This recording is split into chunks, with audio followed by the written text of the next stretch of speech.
So first off, it starts with you. It starts with modeling that. Modeling openness, modeling a lack of defensiveness around feedback, showing people that, hey, it's okay to approach me and tell me things. It's you constantly creating a culture and an environment around you, nurturing this idea that, hey, I want feedback. I'm going to be open when you share that with me. So you're doing me a gift by giving me that feedback and asking for it on a pretty regular basis.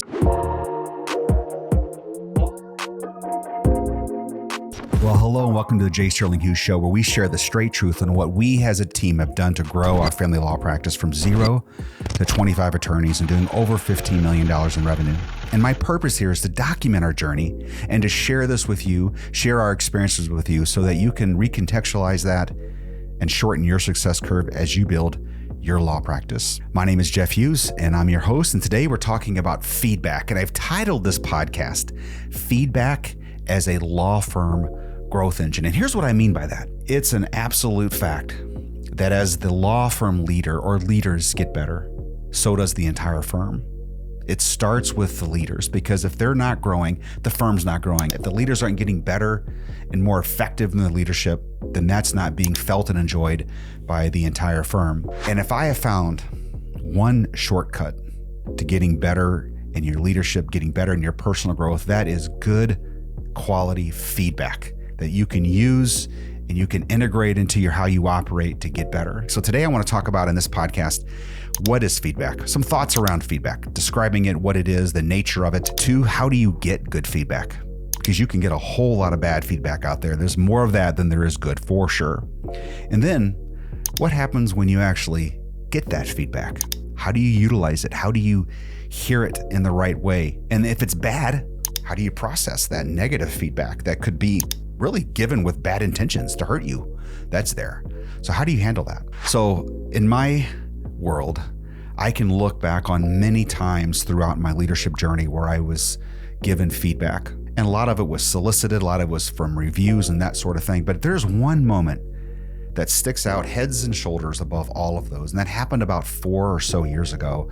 I had a teammate on my team and she gave me some really, really hard to hear feedback around how I led. And that was this: Jeff, you do a good job of challenging our team, motivating our team, inspiring us, setting a vision. But what you do a really poor job of is equipping us, supporting our team, helping us have the tools around us that we need to fulfill our direction and our destiny as a law firm. And I remember as she started to describe this to me and to share in detail, I remember that feeling that just washed over me like a wave, and it was all defensive. I don't want to hear what she has to say. She's wrong. She's not thinking about this. She doesn't understand my motives, doesn't understand my intentions, blah, blah, blah, blah, blah. I was having that conversation in my head and it was just me, right? Back and forth. And I was starting to not hear what she was sharing. And then something just clicked inside. I remember thinking, all right, just settle it down, back up. She has good intentions. She cares. Let's hear what she has to say. And as she began to describe more and to share that, it just opened up inside of me. I realized she is absolutely dead on correct. And if I can have the wisdom here to hear this, embrace it, internalize it, and modify how I operate, my team's going to benefit. I'll do better.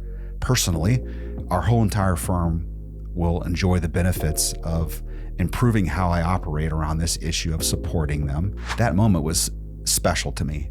And I look back on it as a tremendous gift. And that's really the first thing around feedback. If you can get good quality feedback, that is an enormous gift to your leadership. It's an enormous gift to your entire operations, to your entire firm. And ultimately, to be selfish here, it'll be a gift to your pocketbook and to your family's economic viability or economic future. So good feedback is really hard to come by. Our main office is located here in Wisconsin. We're in the Midwest, and Wisconsin is known for a culture of niceness. It is hard to get people to not be nice as a whole, okay? And sometimes giving hard to hear feedback is viewed as mean, and it's not viewed as something that's really wanted in a lot of cases. And so it's really tough to get good quality feedback from people that live around us. Now, There's other parts of the country, like my friend Thomas Tona over in Long Island was telling me that's just not how it is there. They're very straight shooters, and I've experienced that and love that about New Yorkers. And so that's one thing that maybe culturally they're not as bent toward as we are here in the Midwest. Also, one of the challenges of getting good feedback is just the natural human desire for self-preservation. We've all given feedback in the past that hasn't been received well, and we've been punished as a result. When you give feedback and you're punished, well, it's a little more difficult. You're not so trusting the next time around whenever someone asks for it, or you see that it's warranted in a certain case. Also, I've seen that it's hard for the top leader in an organization to get good feedback because that person has so much impact on the lives and the careers of people on the team. And so there's just natural resistance to want to give feedback to the top leader in an organization. I know a lot of leaders, myself included, where, in fact, I've never met a leader who said, my door is closed. I don't want to hear feedback. It's absolutely closed. It's usually the mantra is, my door is always open, right? It's always open. Well, the reality is that may be the case in your mind. In your mind, you're thinking of your door as being wide open and welcoming to someone to step into that and to give you feedback or to share things with you that are about you, about your leadership. But the reality is, most of the time, our doors aren't as open to others as we see them to be, because they're viewing the world from their lens and they're going to look for reasons why it's not so open. And you're thinking, well, my intention is that my door is wide open. People can always come in and share with me. That's not how it's seen and viewed by the majority of the world. So it's usually far less open than you think. And in many cases, it's slammed shut because of something maybe you did back in the past where your teammate, look, that person, my leader, doesn't want to hear what I have to say, so I'm not going to go put my nose into that situation and get punched. Also, feedback comes in many, many forms. It comes in more forms than you can probably articulate. So I boiled it down to just two. There's good feedback and there's bad feedback. So good feedback is usable, it's actionable, and it helps you get better. It's quality stuff, and it could come from a whole lot of sources. It could be about a million different things, right? Bad feedback comes from really two primary areas that I see bad feedback come from. One is you got someone who's just not very experienced. They're well-intentioned. They love you perhaps. They love the organization, the team. They like you, whatever the case is. And they're giving feedback, but it's not very well informed. It's not coming from a place of maturity, perhaps. It's not coming from a place of experience. So having you as a leader receiving that feedback, encouraging them to give more of that, but being able to, parse out what's usable there, the good part of that, if there is any, is that takes wisdom, it takes experience to do that. Then on the negative side of giving bad feedback is people sometimes give feedback because they just want to exact revenge. They don't like you, they want to hurt you, they want to be passive aggressive, whatever the case is. So they're going to come at you from a standpoint of giving you quote unquote feedback when it's just meant to satiate some desire of theirs, some motivation of theirs, because they're hurting, and hurting people hurt. That's the two types of feedback that I've seen. So secondly, with respect to feedback, is as the top leader, as a partner in your firm, how do you get good quality feedback that's actionable? It's something that can help advance your leadership of your firm. So first off, it starts with you. It starts with modeling that. Modeling openness, modeling a lack of defensiveness around feedback, showing people that, hey, it's okay to approach me and tell me things. It's you constantly creating a culture and environment around you, nurturing this idea that, hey, I want feedback. I'm going to be open when you share that with me. So you're doing me a gift by giving me that feedback and asking for it on a pretty regular basis. You also, from a modeling standpoint, need to have strong people around you who are willing to share with you some really valuable piece of feedback. Some people are willing to say no. People are willing to challenge you. If you put those people around you, that strength in those individuals will also raise more good feedback to the surface. So it starts with you. It starts with you as leader having a growth mindset. So one of the ways I know that I'm going to be able to do that on a consistent basis is to look to you to help shore up my weaknesses and my blind spots. You can also ask for it in a whole lot of different ways. So some of the ways that have been really helpful in our firm and to me personally has been around anonymous surveys. We use those very regularly within the firm, and those are really terrific, and they have to be anonymous, right? You can't be asking questions that are going to be identifying some characteristic of a teammate, because they'll pick up on that and they'll get suspicious and maybe they won't share anything. When you do that, you get anonymous surveys. One of the downsides of that is a lot of times you don't get very concrete examples. So I think when you get broad feedback that's actionable, it really helps to have an example of something that you did or didn't do that led to that feedback that you can then put it in a context that makes sense to you. So that's one of the downsides. It's sometimes hard to get that because you can't go back to the individual and say, hey, you gave me this feedback over here, but can you give me a couple examples of that? I'm not being defensive with you. I just want to understand where you see this coming out in my behaviors, my attitudes, or whatever the case may be. Another way that I've found to be very productive for me is I'll ask a teammate something indirectly, not about me specifically. I won't say necessarily, hey, how do you think I did here? How did I come across here? Or something like that. I'll ask questions somewhat indirectly to maybe give them a sense of more freedom to answer. And they could look like this. What did you hear me say here? Or what was the messaging you heard in today's meeting? And what do you think about that? Another way I could ask that is give them kind of an opportunity to point out something I could have done better by saying, how could I have communicated better about such and such, or something along those lines. So those kind of indirect ways where you're asking questions about an environmental situation, a cultural situation, things that are directly related to your leadership, that you own those things. So if those things that you own, those parts of your firm are not landing well on your teammate, asking about those situations can sometimes give you better feedback than asking directly, how am I doing leading the culture? Could be a little bit tough way to answer, but if you can say, how's the culture landing on you? How do you feel about our culture? That sort of thing would sometimes give you good feedback. So there's the indirect way, right? Then there's the direct way, very specific. This is more often than not, you ask someone who you know has got that courage, that mental strength, that confidence in themselves, that maturity to be able to answer you directly. I haven't been able to do this to everyone in the entire firm, obviously, because you're going to get a whole range of different answers depending on where your teammate is in their own growth. But asking directly to a teammate, to someone that you feel can give you good feedback, is another way to do it, obviously. Another way that I've gotten a lot of value over the years was doing 360 reviews, where we have hired in outside coaches. I've done this on a number of occasions, hired in an outside coach to do a 360 review on my leadership, on other leaders on the team.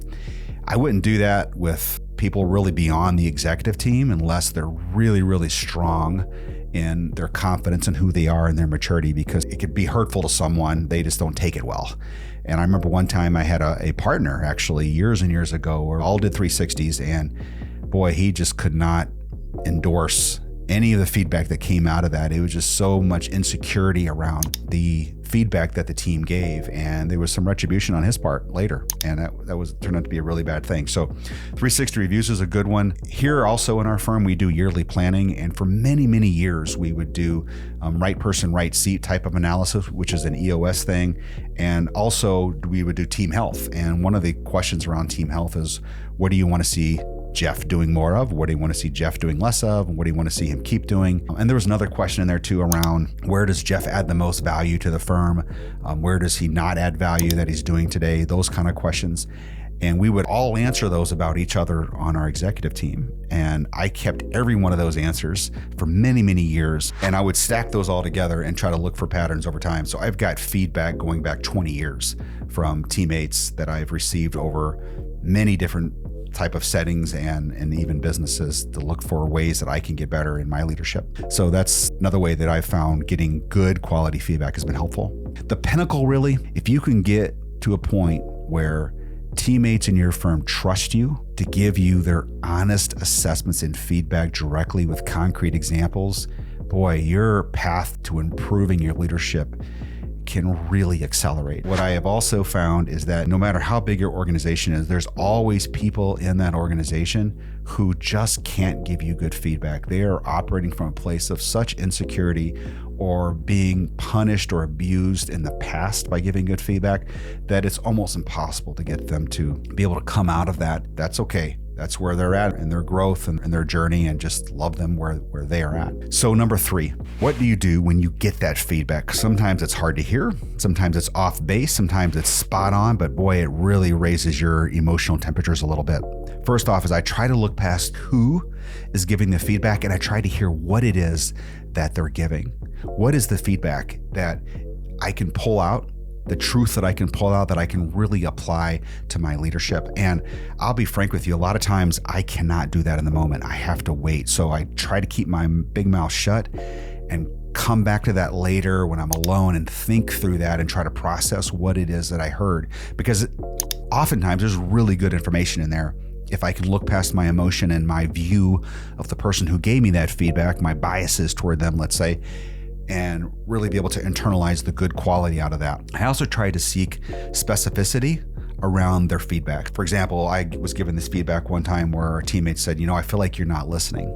Okay, when I hear that, I think that's not true. Sometimes there are times when I am listening, and sometimes there aren't, because I'm not perfect and I do have a weakness in that area. I remember thinking that when I got that feedback. But when I dug a little further and I asked, can you give me some moments or some time, some examples of that? And they gave an example where they'd come into my office to share something with me, and I would start to answer the question before they finished asking it, or I would let them start and I would be distracted doing other things, looking around and not really engaged, because in my head, I already knew what they were going to say, so I was waiting for them to finish. All of that was sending a wrong communication back to my teammate. It was sending back the communication of, I don't really care about what you have to say, or worse, I don't care about you, so I'm just not going to listen until you're done, prattling on about whatever it is, and then I'll answer you. All of that was really bad on my part. So when that teammate gave me that feedback, and then they gave me specific examples around that, the light popped on. I began to realize, okay, yeah, I do that. I'm sorry. That's a weakness in me. Thank you for pointing that out to me, so that can help me get better. So what do you do when you get negative feedback or something around you're not doing well? And it could be really hard to hear when you think you're doing it well and you're told that you're not, or even worse, whenever you think it's a strength of yours and you're told that it's not. It's always best to take the high road, obviously. Stay above reproach on that. Take it in, smile, reassure your teammate, hey, you know what? I asked for feedback. Thank you for giving that to me. I appreciate that. I need some time to process that and think that through. It's a gift that you gave that to me. Thank you. That sort of stuff. Listen, don't interrupt as they're giving it. Let it all wash over you. Use silence. Let them keep talking. Ask, and what else?